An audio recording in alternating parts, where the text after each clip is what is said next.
We started Children with Hope about, 19 years ago. And basically we just felt like God was telling us to do more. We had been very blessed. We prayed about where we were supposed to be, and God kept saying, Africa. Africa was the greatest need at the time when we started, and so we decided Africa was it, and so we started praying over a piece of paper of the whole continent to see which country we were supposed to be in. And one day, Tom called and said, Kenya, it's supposed to be Kenya. The way we first started getting kids was an opportunity that was born out of tragedy.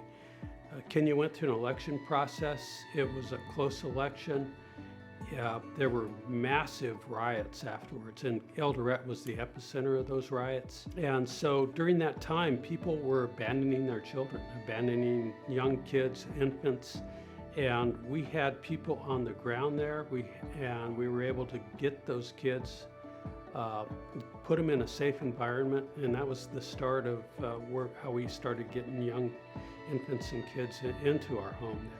One of the things that's so exciting to me about the ministry is that when we go and visit Kenya and walk onto that compound, what we really see there is a family. And family's a word in our society sometimes we throw around a lot, but really what a family means to us in terms of Children with Hope, or to buy a home as we're known in Kenya, is the fact that we have about 40 children under one roof with one set of parents, and they are raised as siblings, and they are siblings. They love their brothers and sisters. They love mom and dad, Peter and Mary Ann. They want to keep being the parents, you know. We're still bringing in infants, and they're like, no, we want to keep doing this. So that's a special kind of person that it wants to do that. And I know that a lot of people say, oh yeah, the children are happy. You can tell from the pictures. No, I'm telling you, these kids are happy.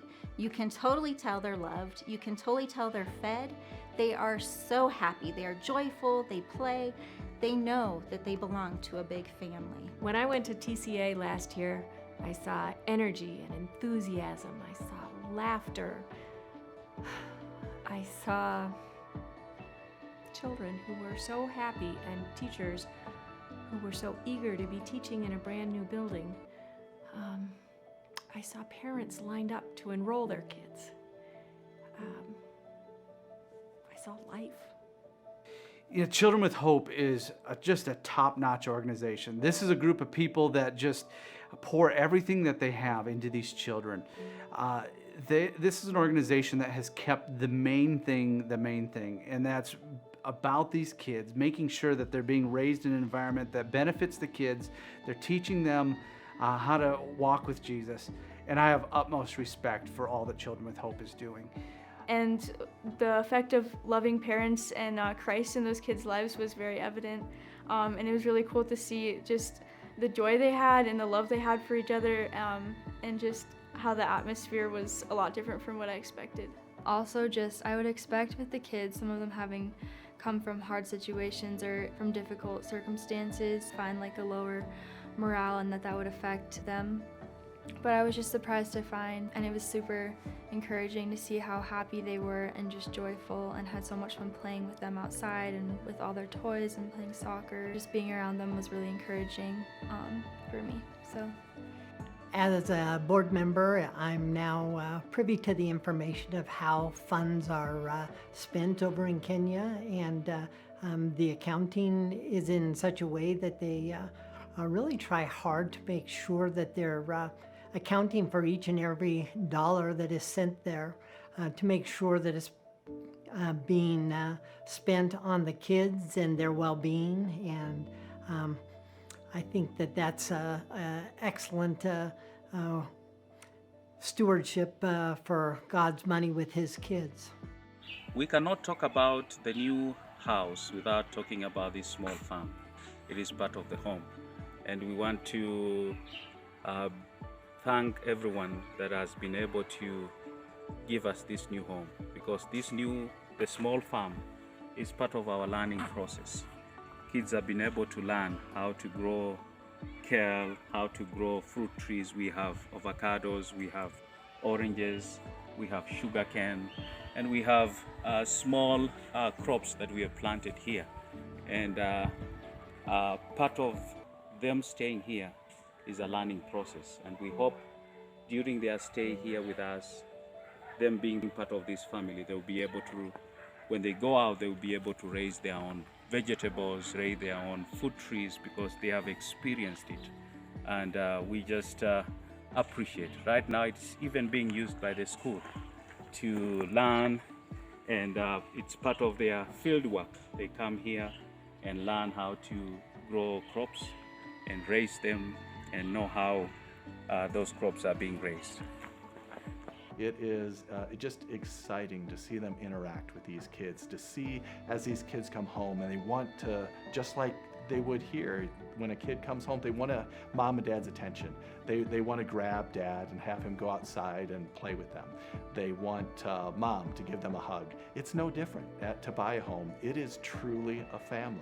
And these are children that Peter, Mary Ann, as well, of course, as the ministry here in the U.S. is deeply committed to, not just until they're old enough to go off to school, but beyond that, to high school, even to university.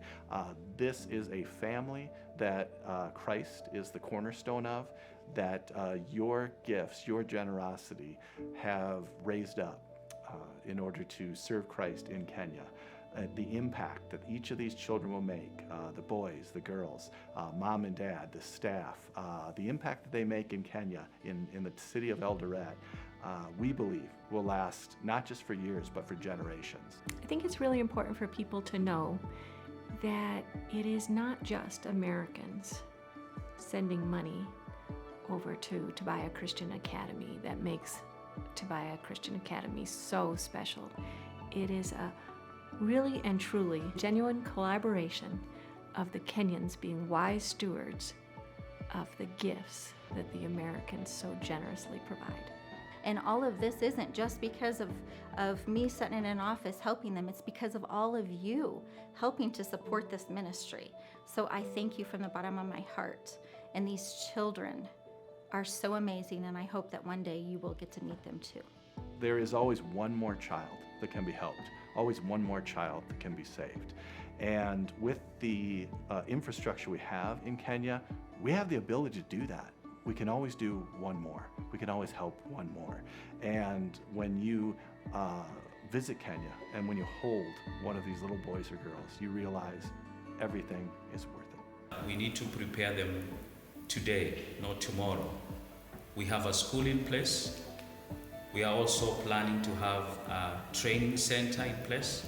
We are also looking at nurturing them to be God-fearing children. And that is the foundation we are laying now. But the future looks brighter to them.